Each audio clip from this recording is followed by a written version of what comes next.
everybody. Hi everyone.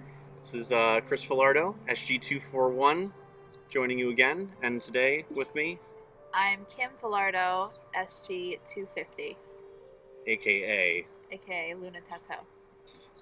So today, by request, we are going to be going over the standard fight Saber.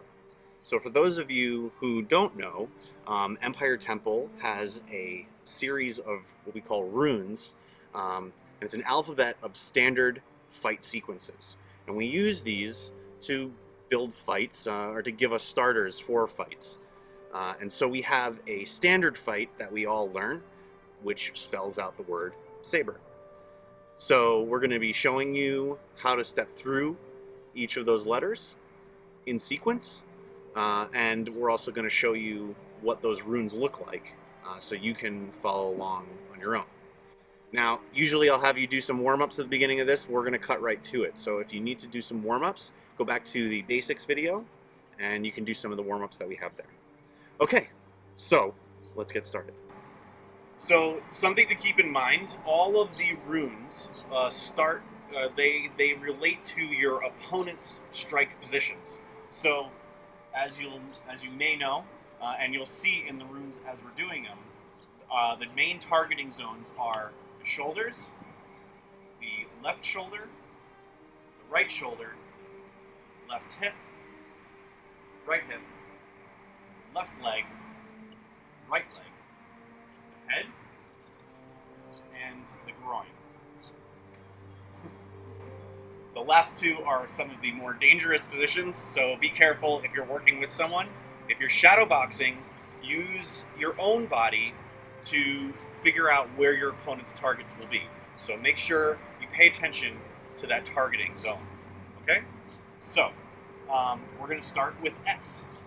And all of the runes start on your opponent's left shoulder, except for R, which starts on the right. So easy way to remember, R for right. Okay, so first, S.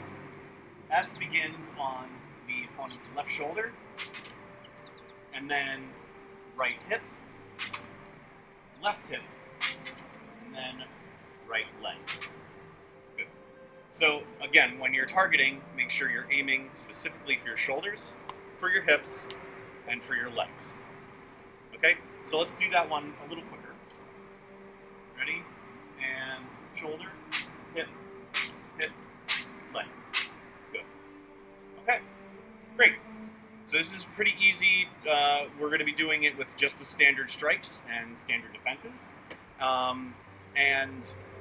But keep in mind, it's a good idea to also try some different things. So you can try using a force maneuver or a physical attack rather than with your blade for each of the different strikes. Okay, so for instance, I could say left shoulder strike, right hip strike, and then I could go in for a kick at the other hip, and she could either take the hit or dodge back. And then, however it made sense for me to then continue for that final strike would be another way to do that. So you can get creative even though these are some standard moves.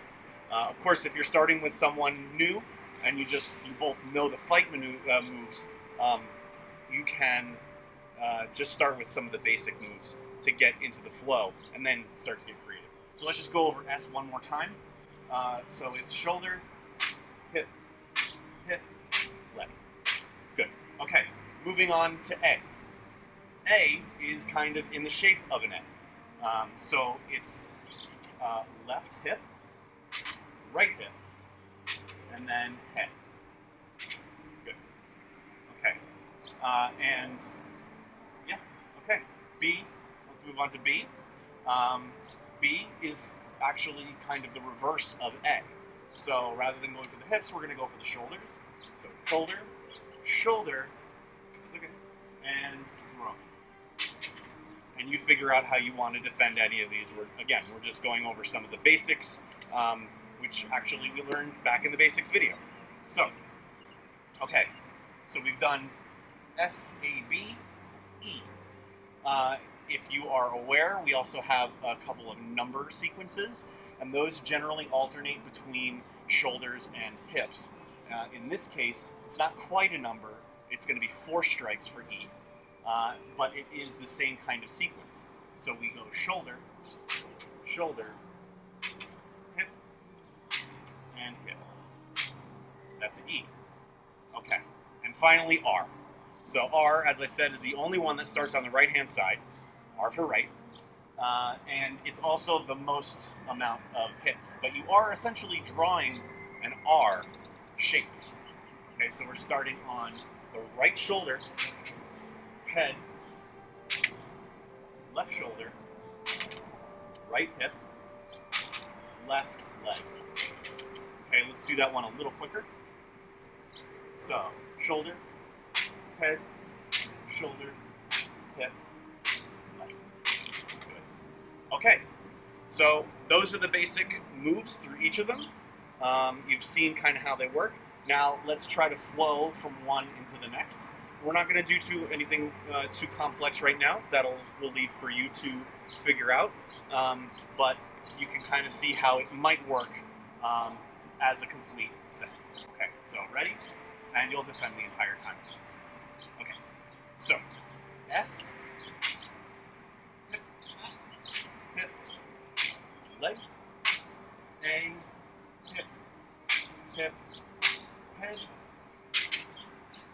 B, the shoulder, shoulder, groin, E, shoulder, shoulder, hip, hip, and R, shoulder, head, shoulder, hip, leg. Good. All right.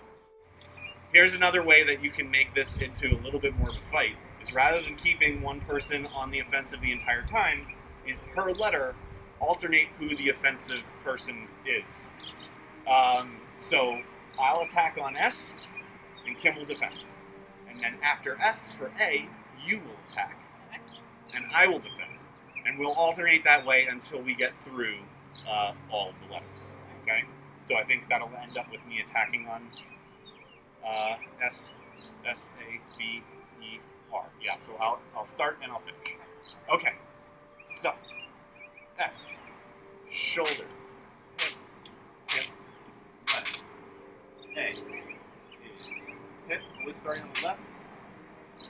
Hip, hip, head. B, shoulder, shoulder, groin. E, shoulder, shoulder, hip, hip, and R, shoulder, head, shoulder, hip, and leg. Backed into the corner here, but that's all right. So you can kind of see how you can quickly begin to come up with a sequence. So I hope that made sense to you guys. I hope you enjoyed watching our little demonstration here. If you have any questions, absolutely comment below. And we'd love to see some of your fights. So if you come up with something on your own and you're shadowboxing it, or you do have a partner in this quarantine time, fighting is not exactly the best social distancing activity. So please be safe, be healthy. May the force be with you. We'll see you guys next time. Bye, everyone. All right, bye.